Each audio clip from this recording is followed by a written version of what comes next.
Selamat pagi, perkenalkan nama saya Delila Nurmeta, NIM 2222411001, Prodi PGSD semester 2. Pada kesempatan kali ini saya akan menjelaskan tentang perkembangan peserta didik dengan teori belajar sosial menurut ahli Albert Bandura. Untuk memenuhi tugas perkembangan peserta didik, sebelumnya saya akan memaparkan biodata dari ahli Albert Bandura. Biodata Albert Bandura. Tokoh ini dilahirkan pada tahun 1925 di Alberta, Kanada. Albert menempuh pendidikan perguruan tinggi di bidang psikologi klinis di Universitas Iowa dan mencapai gelar PhD. Setahun kemudian, pada tahun 1952, adalah teori belajar Albert Bandura. Yang pertama, teori belajar sosial Bandura. Yang kedua, belajar dari mengamati.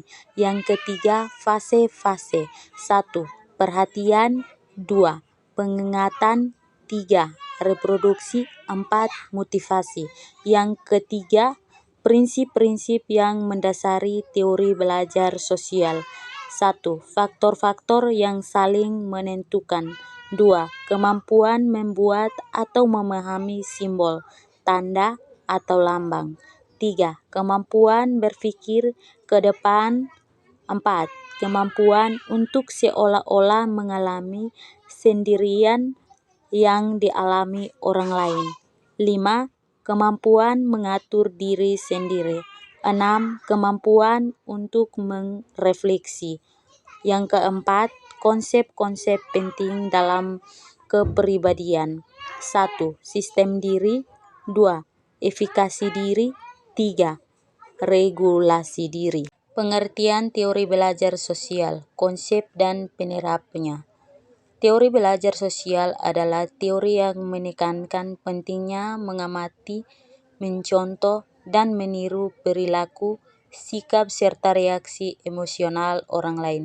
Teori yang diangkat oleh Albert Bandura ini terbagi dalam 3 konsep, di antaranya belajar lewat observasi, pentingnya kondisi mental dan pembelajaran, hingga mempelajari sesuatu tak menjamin Teori belajar sosial Albert Bandura ini menjadi jawaban atas celah dari teori-teori lainnya.